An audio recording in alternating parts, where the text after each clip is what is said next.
Welcome to the Cheryl Lynn Harvey Show. This is a podcast of numerous topics. So thanks for joining me, and let's get on with it.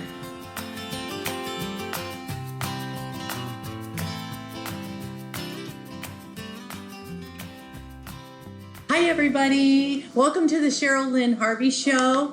I am so excited today because I am interviewing an old friend. This is Sheri Drury of Wilma's Patio. Hi, everybody. Wilma's Patio on Balboa Island, of course. So we go way back. I worked here at the original location as one of the original waitresses. So with Sheri's mom and dad. So I know the history of her family, but I want you to know now. So with that being said, welcome, Sheri. Thanks for coming. I'm so glad you had me. This is going to be fun. I hope you all like it. We're going to share a little history and a little fun and talk a little bit about the family and Wilma's Patio and what a great location this is. If you haven't been here, it's on Balboa Island. What's the address here? 203 Marine Avenue. 203 Marine Avenue. So come on down and get some, what did you tell me, that great eggs? Oh, egg enchiladas. Tell us a little bit about the dish. Oh, that's funny. Okay. Benny, who has been here since the day we opened, he's our longest employee. He's been here 37 years. He came up with this dish called egg enchiladas. We make our own enchilada sauce, and one day he's like, he always calls me Sherissima. Sherissima, come here. I want you to try this. And so it's basically scrambled eggs inside a flour tortilla, and it's got cheese and enchilada sauce on top of guacamole and all that. That sounds good. But now it's been upgraded. Now you can get carnitas in it. You could get it Jalisco style, which is the state where all my guys originally came from. But Jalisco style is like adding pico de gallo to the scrambled eggs. Oh. And then, so it's while he's scrambling them? Yeah, so it's kind of cooked in, and it's got a little serrano pepper, so it's got a tiny bit of a kick. I like that idea because So I don't like when you put salsa on top of the eggs and it's too much water. You know what I mean? So that sounds good. This is more cooked in. Yeah, so, that sounds not good. as crunchy. That sounds good. Stuff, so really good.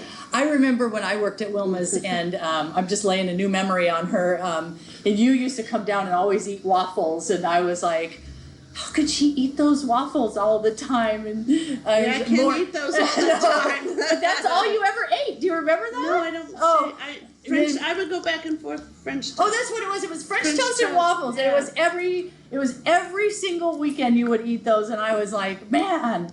Oh no, grew up a bread girl, I guess. Can't do that anymore. But yeah, I wasn't a big egg person when I was young. Yeah. I had one of those weird bad experiences with eggs once, and I just kind of stayed away from them, but unfortunately I learned to like them again. I think I was always like a dry toast person, not very exciting breakfast person. So the only reason I brought that up is because Morey used to kind of taunt me about it a little bit. Oh, I'm sure. Well, that's where I got my love of bread from my father. Yeah. He would dunk a piece of toast in water. He would just loved his bread. Yeah. Crazy. That's probably why I have that memory then. Maybe. Yeah. Probably. So I used to come in and open the restaurant early with Morey, so I got to know him pretty well. So I've asked Sheri to kind of go into the history of her mom and dad, how they met, how they fell in love, and tell us a little bit extra about the Wilma's story. Some of the things you guys might not know about them. Yeah. They actually grew up in a very small town in Colorado. They're from outside of Greeley. They both grew up on the farm, and where they lived, it wasn't even like a town. It was outside of the town, and it was in an area called BB Draw. And it was just farms, and they went to the same one-room schoolhouse. Oh my God! But my dad was 5 years older than my mom, and my mom's first memory of my father is. My mom liked, when they would call upon the class to answer questions, my mom would, instead of being patient and raising her hand, she would blurt the answer out. And she got in big trouble for doing that. And the principal sent her, because it was a one-room schoolhouse but had a basement, and the basement is where the older kids were. And my mom and dad were 5 years apart, so she had to go sit downstairs in the basement with the older kids. And the principal taught the older kids, and the teacher taught the younger kids. So she said she sat there the entire day. She was scared to death, was waiting to get in trouble, but just having to go downstairs was her punishment. So she never, but that's where she kind of ended up meeting my father. Oh, that's But so then cute. when they grew up and they were more high school and stuff, my dad asked my aunt out, her older sister. Oh. Yeah. And she turned him down. So then he went to the little sister.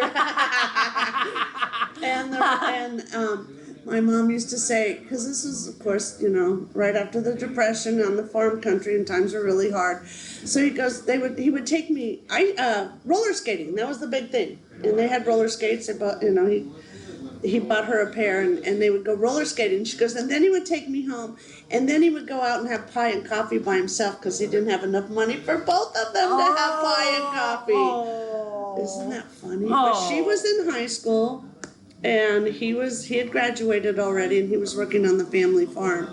But he had asthma really bad, and he hated farming, and he couldn't wait to get out of it. I remember him talking about the farm all the time. So many stories. Yeah, he had a lot of stories. A lot of stories and a lot of ways to fix things the way they used to do it on the farm. Oh yeah. And so he ended up, they ended up falling in love, and he asked my mom to marry him, and so she had to wait till she graduated high school. So my dad came. So wait. He asked her to marry him while they were still in high school. She was in high school. He was she 5 was years okay. older. Okay, He was 5 years yeah. older. Okay. So so she said yes, and so he decided to move to California. He had an aunt and uncle that lived in Sherman Oaks. They were in the movie industry. So he moved out here 6 months ahead to get a place and to get settled. And the funniest thing is, so my mom told me when she finally got out here to marry my dad, she goes, he was so fat that he couldn't bend over and tie his shoes. What? Because he wasn't working physically hard and all of his relatives were feeding him and feeding him that he lived here with, because it was like a novelty to have him here. Oh, how funny. So that was one of the funny things. But it's a really cute story, though. My aunt and uncle drove my mom to California to get married to my dad. And it was the same aunt that my dad had asked out. But she was with her then boyfriend. And he, on the way out, they weren't married either. On the way out, they were in New Mexico. They decided to get married. So they went to the Justice of the Peace. On the way back or on the way here? On the way here. Oh, my aunt and uncle. She had to get married before the sister. Before Wilma. Right, I guess. I don't know. But that doesn't sound... So it's just, there's a picture of my mom and my aunt and my uncle pulled off to the side of the road, changing into their nice clothes so they can go get married. And it's like this dirt road. It was hilarious. Oh, my gosh. So they go to the Justice of the Peace. That sounds like something a sister would do, though. Right? So they ended up getting married in the Justice of the Peace, and they find these two people that, my mom was one of the witnesses, and then they found another person, and his name was Hetchem and Ketchum. His first name was Hetchem, and his last name was Ketchum. So that's what's on my aunt's marriage certificate, Hetchem Ketchum. It's just weird. And then they drove my mom, all the way to Sherman Oaks, and they turned around and left. They didn't even stay for the wedding because my mom didn't have her birth certificate. So when she got here, they go to get married, she doesn't have her birth certificate. So she had to call her mom and wait for the birth certificate to come in the mail. Oh, my goodness. 18 years old, but they didn't know. She didn't know. Oh, that's so funny. And then they had their honeymoon on Catalina Island. Oh. So they got married in this little chapel in Sherman Oaks, and it was there for many years. It's gone now, but... and you grew up in the valley, didn't you? I grew up in Glendale. Oh, Glendale. I was born and raised in Glendale. Oh, yeah. That's right, because I saw all the reunion stuff on your Facebook. Yeah. Anyways, so I grew up in Glendale. But when my parents first got married, my dad, because he was a farmer, and the valley was still being farmed for oranges and all of that. So they rented from this couple their chicken coop that they converted into their first little house. It was a chicken coop. Oh, how cute! So they restored it into a place to live. Oh. And my dad would plow the fields, and my mom would do laundry and all of that for the lady who owned the house. And oh, wow. they have some fun stories. And they're probably the best memories of their entire life together, right? Probably, because, maybe. That's how it works. You know, you have no money and living in this small place, but those are the best times of my life. Exactly. I've heard those stories so much. That's why bringing it up again is kind of, I've heard it my whole life. But yeah, so it must be. I think you're absolutely right. I think that was, when they reflected back on their whole life, I think that was a really sweet time. Yeah. So, but that's how they ended up in the valley. And then, then they lived in a place called, well, it's pretty popular now. It's kind of had a big resurgence. Atwater was the first place they bought a house. Okay. And that's where is Atwater? Atwater is it's right on the edge of Glendale. It's very south Glendale. It's kind of like Glendale, LA. It's all in, all those borders are right in there. But it's right now. It's like a little, like I said, it's a big resurgence. It's a real hipster. Yes, exactly what it is. A hipster community. Okay, all right. So and then from there they moved into Glendale and. Okay. So. And why, and then, so talk a little bit about their businesses and how they ended up owning the restaurant in Balboa Island. So strange. It really is. My mom ended up working for Ralph's grocery store. They had a bakery plant. Back then, in the 60s, they didn't have bakeries in the grocery stores like they do now. You would go to the grocery store and order a cake, and then the order would get sent to the plant. And the plant actually is now, it's in South Glendale, and it's now the Gene Autry Museum. Oh. But that's where it was. Uh-huh. And they were all Teamsters that worked there. Uh-huh. And so my mom worked at night, and my dad worked for Interpace China, where he made dishes. So he worked in the day, my mom worked at night, so they didn't have to have babysitters. Oh, okay. So they could, That's a tough way to do it, though, man. It really is. That's why I think I ended up growing up eating lots of bread. We had pancake. My dad's favorite food was pancakes. Favorite food. Okay, that's why I have the memory then. Because I remember a lot of pancakes when I worked at Wilma's Patio. Yes, and that's why we served breakfast all day. Oh, I didn't know that. That's why, and see, for my dad, because he had to feed us at night when my mom didn't leave a casserole or something already. He made pancakes. He made pancakes. So that's what we had for dinner. You know what? I'll bet you he was trying to push pancakes on me. Oh, probably. He tried to push them on everybody. Yeah. And if he had leftovers, he would save them. And he'd put them in the refrigerator, and then pull them out, and he'd put peanut butter and jelly on them and roll them up. That makes perfect sense to me. There was no wasting a pancake. That was just never going to happen in our house. Okay, now you heard it here. Okay, if you want a pancake, you got to come to Wilma's Patio on Balboa Island. Absolutely. We now have some pretty good pumpkin I'm never pancakes, going to look at the pancakes again. So, anyways, that's... as you can tell, it's Christmas time, so we don't know when this is going to air, but so you have pumpkin pancakes now. And that's seasonal only for the holidays, they start right in the fall, and we've been doing those for like 30 years, so before the whole pumpkin craze, we started those, and they have like their own little...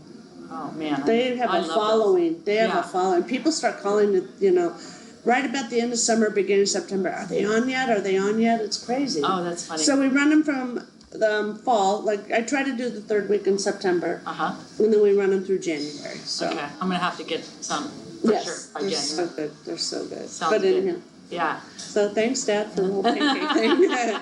But so well, he made a pancake famous at the pancake famous Wilma's Patio. Yeah, he did. He definitely did. So. What ended up happening, so my mom worked at night, my dad worked in the day, and then my dad was in a really bad car accident where he broke both his legs.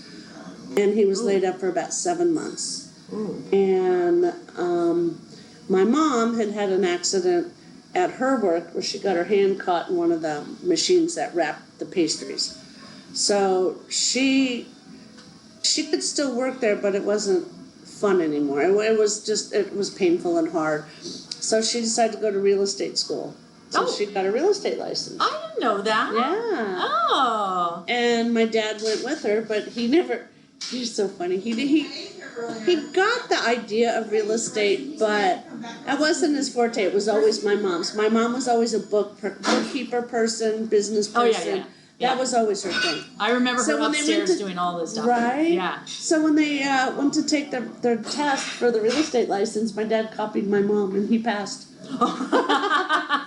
But she got her license, and this is like in the, I want to say very late 60s, 69, and economically. And up in Glendale. Up in Glendale. Okay. Economically, things weren't really great, so she got a job selling, flying people to Lake Tahoe and looking at North Star before North Star was ever built. And they were selling plots of land where you could build your house because they're going to build this big ski resort up there. Oh. So they had like 5 models, and she would go and show the people all the models, and then she'd go show them where they could buy their land, and then she'd take them out to lunch, and then she'd fly them home. So this was all done in one day. Oh, wow. Yeah. It was done out of Burbank Airport. Oh, interesting. And what she came to realize is there was no place to eat. She goes, we'd go to these just horrible places to eat. They're so tiny. It was like a town of 2,000. Uh-huh. So that's when she concocted this whole crazy idea. That's where the A&W started. Okay. Because, we're going to go back. You know, my aunt and uncle that got married on the way, right? Uh-huh. They owned A&W restaurants in Colorado. In a town called Fort Lupton, another town called Brighton. So my mom calls my aunt and uncle and says, I found a place where we should open an A&W. You guys should move out here and we should do it together. So my aunt and uncle moved out to Lake Tahoe. We sold everything and we moved to Lake Tahoe. And we built a restaurant up there, an A&W. Now we don't know anything about restaurants. I'm 10 years old. Uh-huh. Interesting. And I love these stories. And my dad, they taught him how to, back then, you made your own root beer. Because there was no A&W root beer in the stores. You would go to the restaurant and you'd buy root beer by the gallon or by the quart, where they had that little paper thing. You'd slide the thing over the top to keep the seal on it. Oh. And my dad made root beer every day. It was like brewing beer. It was big vat and got this big paddle and all the ingredients. I love root beer. Oh, and I can't drink. None of it's as good as that was. Oh, I'm sure. None of it. Yeah. No, I never. So they opened the restaurant, and my mom always said when we opened the restaurant, we were down to our last $50. They had $50 in the bank, and that was it. And a month later, my aunt and uncle couldn't take it, and they moved back to Colorado because they just couldn't leave Colorado. So my mom and dad bought them out, but the restaurant went just skyrocketed. It was so successful. Really well. You know, they didn't know what they were doing, and I ended up, spending most of my, 5th and 6th grade in the back of a restaurant where I'd never been in one really before. Mm-hmm. So there came my prowess of deep frying everything you could deep fry to see what would happen. Straws, forks, pickles, you name it. We would, the kids are out playing. I'm in the kitchen deep frying things.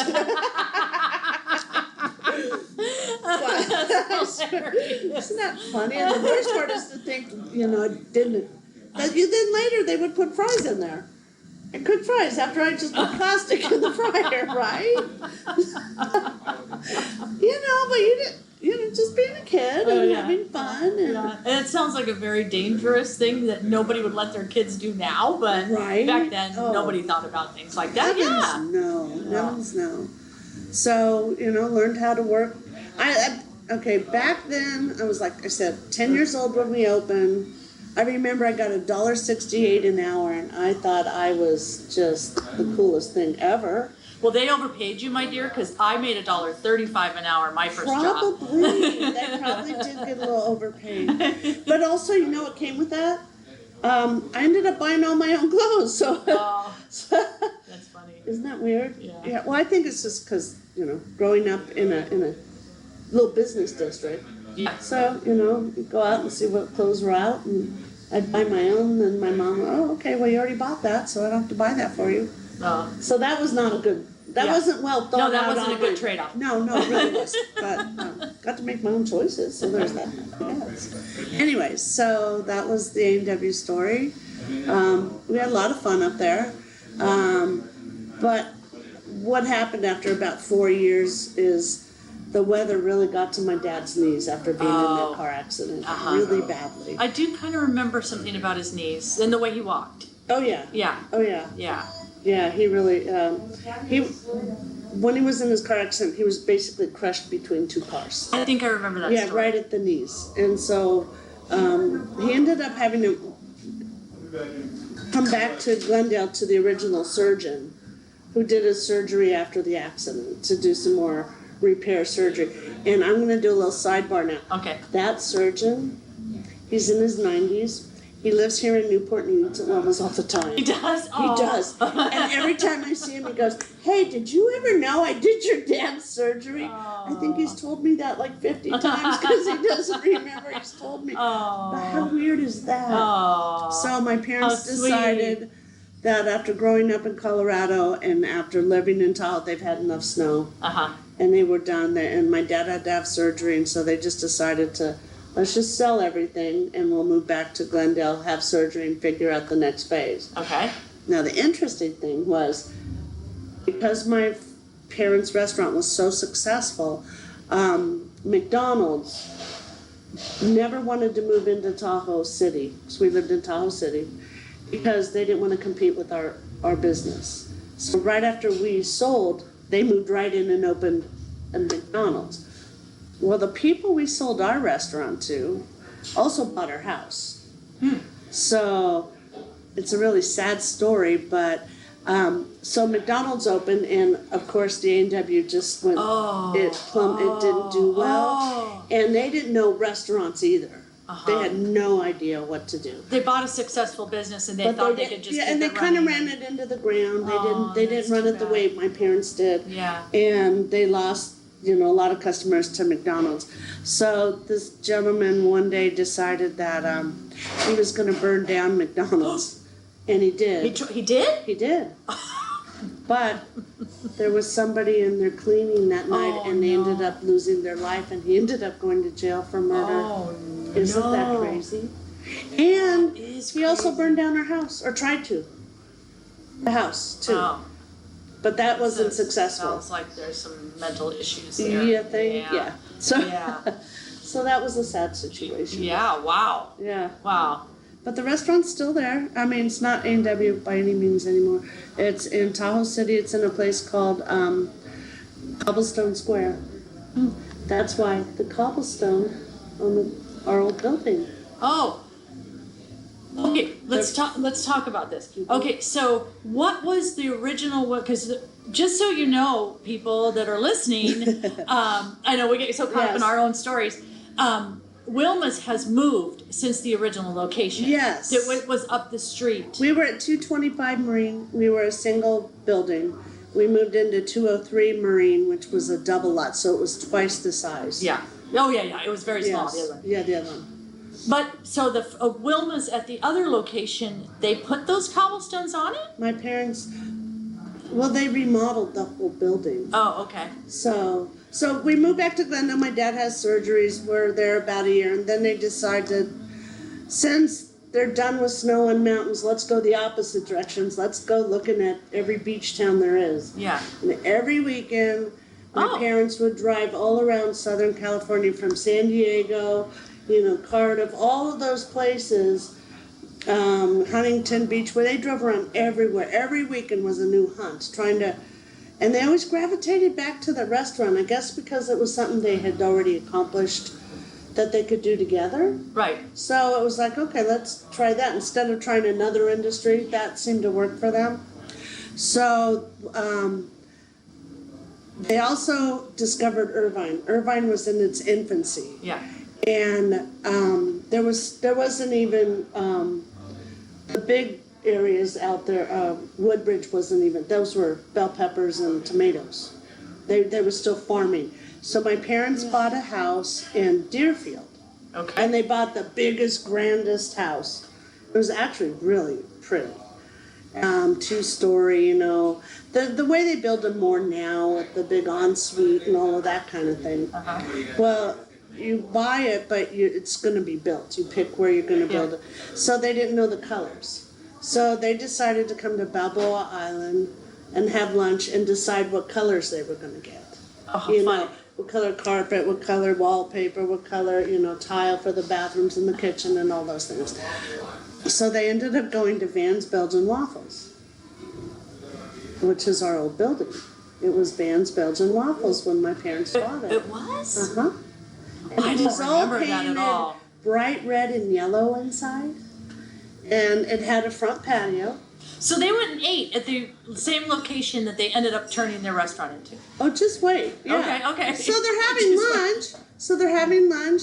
And my dad, asked where is the manager, owner was there, and the owner came out. And so my dad said, so is this place for sale? And he goes, as a matter of fact, it is. So they bought it. Wow. Right then and there. And they come home and go, I come home, I'm in 8th grade in Glendale. I come home and my parents go, guess what we did today? And I'm like, I don't know. What'd you do today? I had no idea. Wait, you were only in 8th grade? Yeah. When they first bought the building, but it wasn't Wilma's then.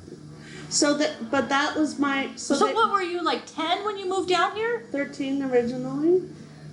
And there's more. Okay, all right, okay. Oh, yeah, Sorry. there is no quick story in my family, unfortunately. So they bought it, and they drove straight out to Irvine and went from the biggest house to the smallest house, because they used to vacation here when they got married. Okay. Mind you, when we were searching for that place by the beach, I'd never been here. I never even knew there was a place called Balboa Island. Yeah. I'd never heard of it in my whole life. But they used to vacation here right after they got married and when my two brothers were little. My brothers are 8 and 11 years older than me. So they would come here when they were like, 2 and 3. I'd never even heard of this place. Uh-huh. So they come home and say, guess what we did? They bought a place on Balboa Island. I'm like, what? What do you mean you bought a restaurant? What are you going to do with that? Because they were done with A&W, but that's all they knew was A&W and fast food and making root beer. Right. There's a big difference There's a huge difference. There's a big difference between serving people and fast food. So we cleaned up the restaurant, and my mom and dad, that's right when Carl's Jr. was starting. I don't know if you guys, remember, any of you might remember, but when Carl's Jr. started, you would go up and you would order, and they would hand you that little pole with a number on it, and you could go sit down, and they would bring the food to you. It was kind of a cross between going to a sit-down restaurant and being waited on and a fast food restaurant. Okay. Well, that was cool to my parents. Uh-huh. So they decided that's what they were going to do. They were going to open up a restaurant that sold hamburgers, that you walk up to the counter and you order your food and you get your little number and you sit down and we would serve it to you. Which is, fast forward to today, is all people are doing. Right. Yeah. Absolutely. Yeah, isn't that funny? Right. Isn't that funny? Yeah. And so there came my mom's infatuation with the word patio, which I never understood. She called it Oh, that's right, because this isn't called Wilma's Patio. This is, but back then that restaurant was called The Patio. It wasn't Wilma's. It was another restaurant altogether. It's called The Patio, Theee, 3 E's. I don't understand that. Okay. I don't know where that came from, but hey, I was 13, they didn't ask me. Okay. So, and the colors were all like lime green and yellow and very early, early 70s, big flower print on wallpaper. It was kind of fun, actually. And we sold hamburgers and a lot of the same menu items. I remember that. Well, Because I've lived here since 71. So it was about 70, they bought it in 72, so it was like 73, 74. Oh, I was just too young to remember, I guess. Or 70, no, maybe it was a little bit later, 74, 75. So I remember spending the bicentennial 4th of July here when we owned that restaurant. Okay. And then, I'm not quite sure exactly what the series of circumstances were, but they decided that it wasn't going as well as they had been used to the success with D&W. Okay. So they thought, well, maybe this really isn't our thing, restaurants. Let's just lease it out and let's retool again. My parents retooled a few times in their life. So they leased it out to this French family, and the French family opened it and called it La Rochelle. Do you remember that? Kinda. Okay, so that was after, I was probably 77. Okay. So my parents sell everything once again, but they kept this property, but they sold the house. Okay. So they bought the restaurant. They bought the building and the land and the business. Yes. Okay. Which is important. So they leased the business opportunity, but kept the building. Smart. Sold the house in Irvine, and back to Glendale we go again. So I ended. That's why I was like, when you said you were that young, I was like, wait a minute. Yeah, I didn't know you. Okay. Then. Yeah, Isn't that weird? no. Yeah. So we go back to Glendale, and my mom gets back into real estate, and my dad became a machinist, because going back to, old job, old roots kind of thing. And they were miserable, they hated it. And I ended up graduating high school with people I knew since kindergarten, even though I, 6th grade or 5th grade moved to Tahoe, come back for 8th grade, moved down here, went to Corona Del Mar High School for 2 years, then moved back and finished my last 2 years of high school with all the people I've known since kindergarten, which is really a strange situation. So, and then my parents decided they hated Glendale, so then they decided, okay, let's try something new. They moved to Simi Valley. They didn't like that. Then they moved to Thousand Oaks. They didn't like that. They ended up getting the restaurant back because La Rochelle didn't make it. Okay. So they decided to. Now they're both in their mid-50s. They decided to move down here and try it one more time. So they moved back down to Newport, but they left. There was an apartment over the old Wilma, our old property, and they moved upstairs. And that's when they built the whole front out. That's when the cobblestone got put in the front. Okay. Because that was, related to what they knew from Tahoe, being in Cobblestone Square. And they built that, and the architect decided it should be called Wilma's. He thought it was a cute, catchy name, and that it was somebody. So, and that made it all the better. Was people would love it. Right. And so they hired the chef away from the Jolly Roger to plan their menu.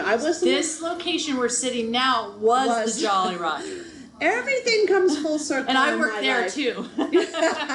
Right? Everybody worked here. Everybody worked at Jolly Roger, twice, I think. Because I think I worked at the ice cream window, and then I was also hostess. Okay. Yeah. Yeah, and this is, for all of you who don't know, this is the very first original Jolly Roger ever. Oh. So this building has tons of history too. But we'll get there. So anyway, so they opened Wilma's, and the new chef that they hired, and because my parents knew burgers and that. I mean, he had oysters on the menu and lobster and all this. It was a huge menu, and it was all with foods and things my parents were not used to. And after 5 days, my parents said, this isn't working, and they closed it. Okay. And they fired everybody except for Hubinol, who my mom couldn't say Hubinol, and she named him Benny, and he is now my cook and has been here all 37 years of Wellness. He was then the dishwasher. He was Benny. The only person they kept, and they threw him. He brought in some of his family members. They scaled this enormous menu back to one page. I still have it. She hand typed the menu. I have it still. So it was a one-page menu, and it was just breakfast and lunch. And then they called me up, and I'm now. That's right, breakfast and lunch. Yeah. Because I would get up early and get to work early, but I was off by 3. Right, we closed at 3. Yeah. But if you were the opening, you were off the floor at 2. Yeah. And the other waitress had to close. Yeah. So It was a great gig, by the way. Right. Because I made a ton of money. Yeah, you walk out with a pocket full of cash. Yeah, I walked out with a pocket full of cash. It was so much fun. So that's probably about 3 weeks into it, my parents said, would you consider moving down here? Because I kind of got left behind. I was still out in Simi Valley, Thousand Oaks area. And I just met my now husband, who was my then boyfriend. And I didn't want to move away and leave him. Yeah. And that was another recession era. And I had lost my job and found another one. My husband and boyfriend had been laid off like 3 times, and it was very stressful. And my mom said, why don't you guys come check it out? So we would drive down here on the weekends, and we would work at Wilma's just on the weekends. And then to see if we liked it, and it was like, okay, Simi Valley, Balboa Island, you know, and that was an easy decision. And it was thriving. The business was thriving. Definitely, it was definitely thriving. And like she said already, the locals still come here. I mean, the people, you know, it's very big. You know following. what it was is they embraced the Wilmas where they never embraced the other restaurants. Isn't that interesting? I think Isn't that interesting? But you're right, because Wilma, just the name itself, is kind of like comfort-y, you know? Yeah. And I think they wanted to be waited on. They didn't want to be... Well, the other thing is, Morey and Wilma they were front people. Right. They were on the floor talking to, and I call on restaurants, so I've been in this business my whole life. And the restaurants that really make it are the ones where somebody's at the front door going, hey, Joe, how have you been? How's your family? How's this? How's it that, makes the world of difference. Yeah. How many times do you folks all go to a restaurant and even the manager is there, but he's very much an employee, and he's not really concerned to the core how you're doing, how your meals, and, you know. But if you go into a restaurant that's owned or has... People have a little more at stake than just being a job, an hourly paid job. It makes a giant difference. Oh, it's a huge difference. But Wilma and Morey like to talk to people too. You know what though? I'm going to stop you. My mom was very shy. But she was at the front. She'd always run upstairs to do books. Yeah, Morey was a talker. And he'd always come drag her Morey down. was a storyteller. He would go to every single table and practical jokester and joker and And so he had more fun. And my dad really came alive there. He really came alive. Yeah. So they were always accountable. They were always there. Yep. And so Dave and I, after a couple months of driving down every weekend, decided, you know what, we could do this. So, and I remember thinking, who's she coming into my territory and my ships? I'm sure. And back then, Montana and Idell Montana Rumbled was the local realtor, and Idell owned Idell's Gift Box. Oh, yeah. Right across the street over there, where they would sell those little carolers. Uh-huh. You remember those Christmas carolers? They're, a lot of people, they're collectibles. And those two were girlfriends, and they would eat in Wilma's, and they'd come and have coffee and they got to know my mom. And so my mom proceeds to tell them how Dave and I are moving down here, and Idell happened to have an apartment available. So we come down and we look at her apartment. We ended up renting it. $600 a month, and right around the corner from you. On Topaz. 133 and a half Topaz. You were literally right around the corner. Yeah. And so when we Oh, that's right, because I was living with Denise when I was working, because I remember getting up in the middle of the night and walking down here. By the way, Balboa Island is one of the only cities in America where you can walk around in the middle of the night and feel safe. Still. Yeah, definitely. I didn't think anything of walking to work at 4:30 in the morning. Right. Ever. Right. Yeah. So that's how we got to know each other. And so we moved down here in February of 1983, and the rest is history. Yeah. On that note. And I left Wilma's because I wanted to cocktail. Because I was going to ask you, I didn't remember. Because I left Wilma's, I went to the Village Inn. That's right. Because I had never cocktailed, and that was to me like that was building my resume. You know what I mean? Because I'd worked in restaurants, but I'd never cocktailed before. But a breakfast server versus a cocktail waitress at night, you'd make a lot more money. I don't think so. But I mean, that was the that was my thought process, and that I could get more jobs in more restaurants later on in life. But yeah, that's why I left, is to learn how to cocktail. Okay. Yeah. That's funny. Yeah. That's funny. So here we are, still cocktailing. In a matter of speaking, absolutely. Cocktailing at night, yeah. That's funny. Okay, all right. So then your family, talk a little bit about moving down to this location. Okay. And your whole family worked here at the same time, correct? Well, not the whole family. Okay. When we were at the old location, It was my mom, my dad, myself, Dave, and then probably about 10 years later, my oldest brother ended up moving down to Balboa Island, and he joined the family business. And about 2 years after that, my father passed away very suddenly, which was just shocking. My dad was 71. Wow, that's too young. He had had a hernia surgery, and he was allergic to anesthesia, and the anesthesia caused a heart attack, and he passed right after having the surgery in the middle of the night. And that changed everything.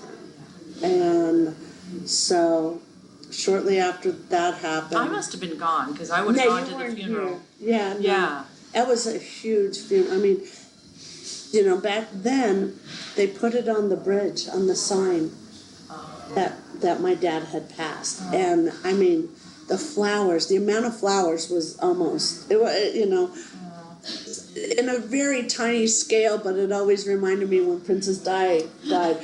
Everybody is coming in with flowers and bringing flowers, and people, we had posted a sign, and people are coming in and looking at the sign and walking out. Nobody said a word. It was really... really just, you're gonna make me cry. It was one of the hardest times. And so my mom found solace in going to work every day, just working through it, just being busy constantly.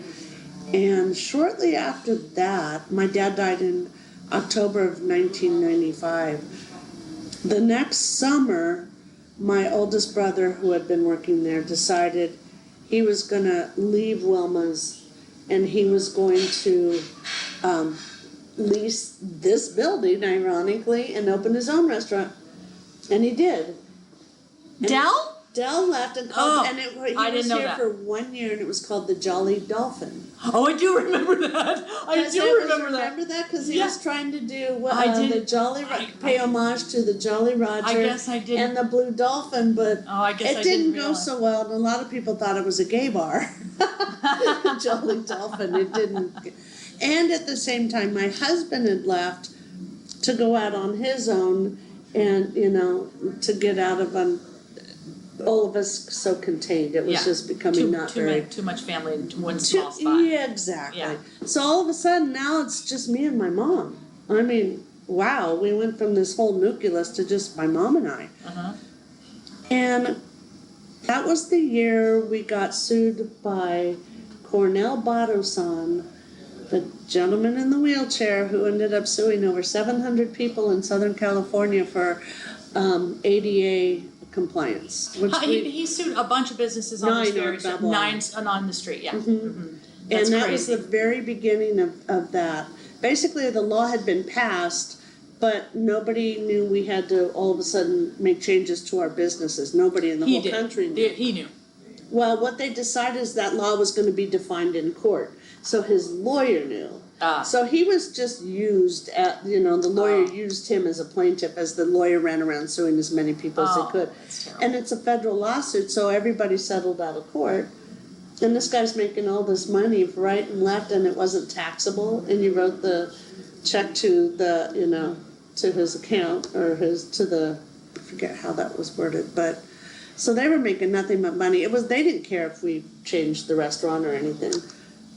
But to stay in that location and to be ADA compliant, because it was so tiny. In the bathroom, you had to go downstairs and into the back, right? Well, you went around through the kitchen and down that sloping hallway. That's right. Yeah. So to make the restaurant accessible, and so you didn't have to go through the kitchen, the remodel would have been about $250,000. We had 16 tables. We had to take a third of them out. Well, that made no sense. So we're staring down, okay, I guess this is the end of Wilma's. Well, then something kind of sad but miraculous happened. My brother and his wife, who had moved to the Jolly Roger and opened the Jolly Dolphin, well, it never made money. It never went well for him. And my mom had loaned my brother a lot of money at that point in time to get this open. So him and his wife got divorced, or were going through a divorce. And so my mom did something very brave she basically kind of indirectly kind of sued my brother but it was only to get the restaurant out from under. Oh. So the ex-wife wouldn't. Oh. But they didn't own the property. They were just leasing the property. But so she foreclosed on my brother. Okay. So then we could move Wilma's here, which was smart. Smart. Very smart. But the best thing of all happened is, see this building in this room that we're sitting in right now, this basically this room was built by itself, and it was Hal Smith Realty, and it was built in 1914. And this wood in here is the original bridge on the Balboa Island before they had cars. It was when it was a walking bridge. Do you know what? I just have to stop for a minute. Sidebar. I'm so glad I'm doing this podcast. Do you know how many people come in here every day that are going to be blown away by these stories, right? Sheri? I mean, I'm just like literally going to start crying. This is so cool. Yeah, so she'll have to turn the camera around a little later and show you the ceiling. We'll take some pictures later and we'll have my guy edit it all together. But so he built this building, this room alone in 1914, and then, just kept going over and ended up. So the Smith family owned this, are the original owners of this property, and they passed away, but their two sons inherited it.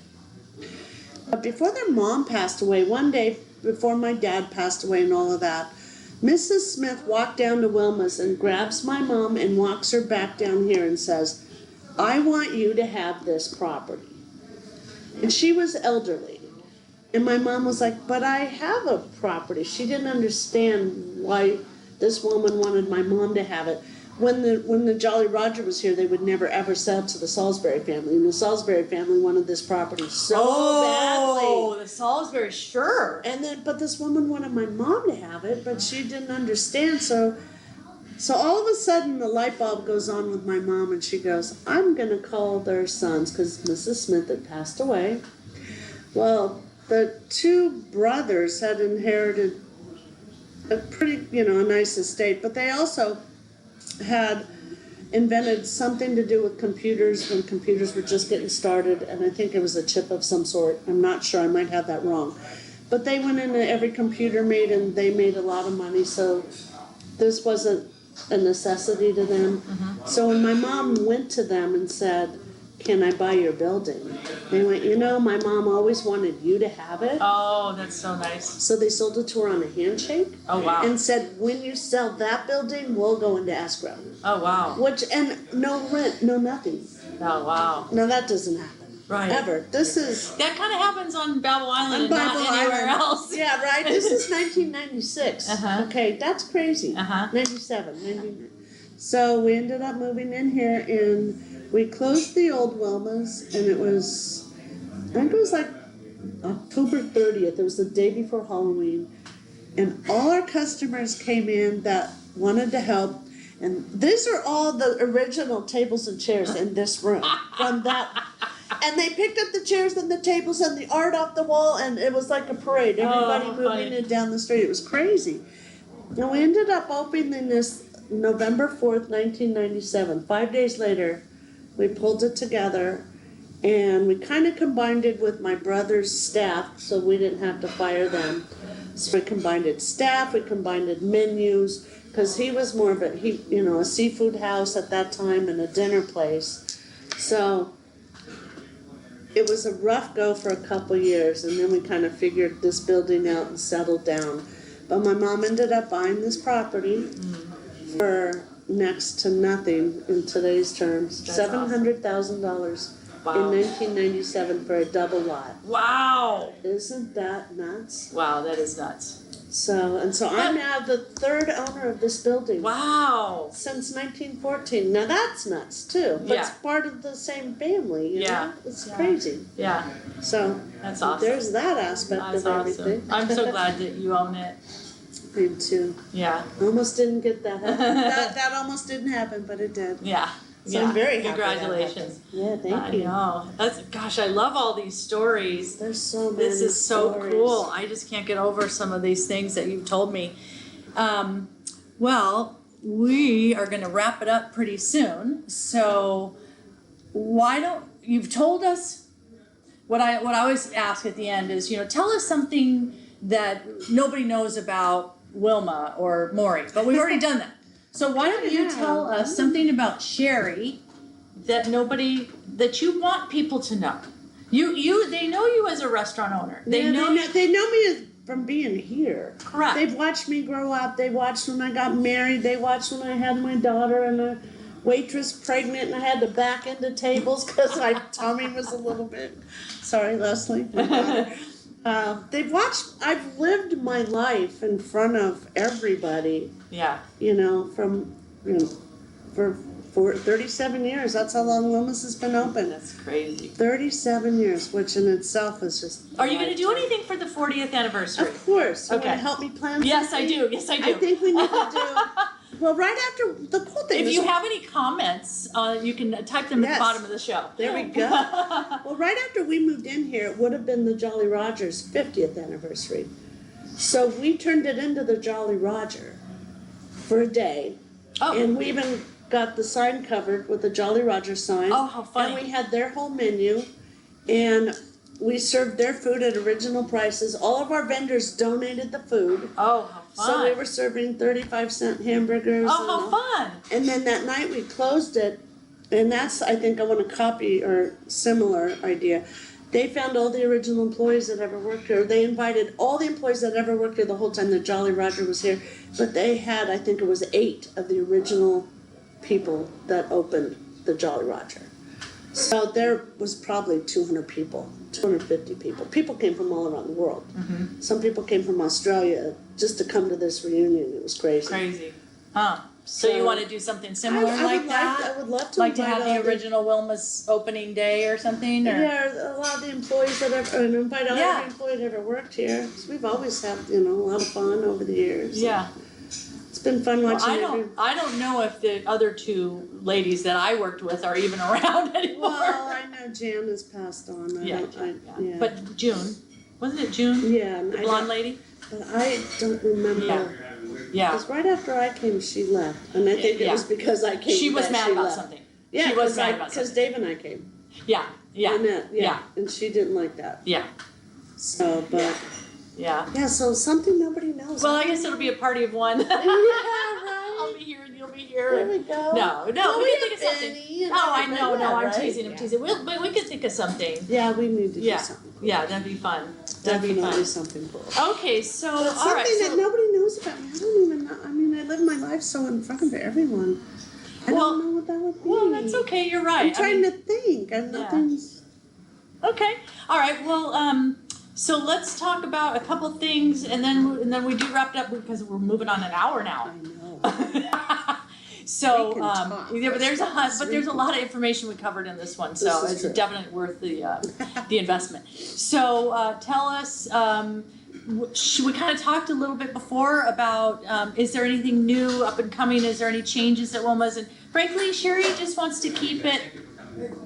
I want to keep it this. Yeah, I want to keep the feel and the vibe of Wilma's, but I also want to stay current with what's going on in the food industry. We've brought in some beautiful craft beers that are on tap. Yeah. We're bringing in nicer wines and doing nice beers, nice wines. We've really upgraded our burgers so they're not just, to-go burgers. They're actually really good quality. Working on all of our menu. Right now, what I'm trying to develop, and hopefully I'll get out in the next week or two, I'm going to start doing a happy hour for people, a place to come and have a nice nosh and, a glass of wine or a beer or something at a little lower price. Always working on new menu items and new trends and. Mm-hmm. But then it's so funny. Most of my clientele, they don't want anything to change. Well, see, yeah. So you gotta. That's a toughie. So that's always kind of what do you keep? What do you? Whenever we redo the menu and we pull something off, I swear someone comes in, please, why did you take that off? So there's always that. So we kind of have a secret menu for some of you folks. Now remember some things that are on the menu, just ask if you can still get it, because more than likely we can make it happen. And Benny probably remembers how to cook it anyway, right? Oh, probably. Well, but, with that being said, he's, Tomas, my chef, has been here about a good 30 years or more. Everybody's been here for a long time. So if you've ever been here, you've probably recognized, a lot of the servers have been here. Lori's new. She's been here 5 years. That's what we were talking about earlier. I was like, oh, you are new. Yeah. Tony's been here 22 years. I feel like I should have stuck it out instead of forget the cocktailing as a VI. Oh my gosh. Okay, so tell us, let's close with hours of operation, how they can find you, your website, any information that you want to get out there. Our website is wilmaspatio.com. Very easy. We're open from 7 a.m. till 8:30 during the week, 9 on the weekends. We'd love to stay open later if the business was here, like in the summer. We accommodate, we kind of go with the flow. If people are out and about and want to come in at 10, well, we're still doing it. So, but 7 days a week, we're closed Thanksgiving and Christmas, and that's it. Private parties? Do you do private parties in this room here? Do you know what? We've really, now that we have space, we do a lot of private parties. In fact, we've actually even had a wedding in this very room. Oh, wow. We've done a wedding right in front of that window. Wow. We've had that is so probably cool. about 4 wedding receptions. We do birthday parties. We've bridal showers. See, because not only have you grown up here, but a lot of people have grown up here, right? The customers coming in here. Oh my gosh, yes, it's so fun. Yeah. Because now you get to see them grow up, get married, have kids, and they bring their kids in here. It's kind of, it's aging me. I'll tell you what. When you look around. That's awesome. That's awesome. So come down, check it out. Come say hello. I'm here a lot. Yeah, say hi to Sheri. And my husband Dave's here on the weekends at night. Okay. Oh, I didn't know that. I walk by here all the time at night, and I never thought you guys were here. Friday, Saturday, Sunday night, he's doing his thing behind the bar with his beers and talking I didn't about. know that. Okay. Yeah, he's really knowledgeable about craft beers. And yeah, because you remember Liliana? We walked and sat and yes. So we walk the island a lot, and we go have a glass of wine somewhere, but we never come here because I didn't think you were here. Oh, so I'll come in. Yeah. We'll come in next time. Definitely. Yeah. You can have some of your own wines too, or some of your competitors. That's an evil laugh, girl. Hey. All right, that's all. It's all good. Well, listen, everybody. Thank you for tuning in, and thank you, Sheri, for taking the time to tell us these stories. And I just love the romance of Wilma and Morey. Isn't that cute? Yeah, and hearing about you as a little kid deep frying things. That's hilarious.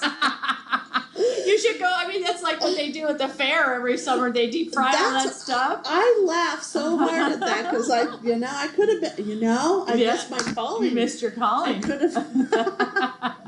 The deep fry queen. Not anymore. No. I've had the. No, that was dangerous. That was dangerous as a kid. I gotta admit, that's really dangerous. Totally dangerous. Anyways, thank you for having me. Yeah, thank you. Yeah, thanks for joining us and the Cheryl Lynn Harvey Show. So I will, on the intro, give information on how to find Wilma's and to tune in to the podcast and the YouTube channel. There you go. Okay, thank you, everybody.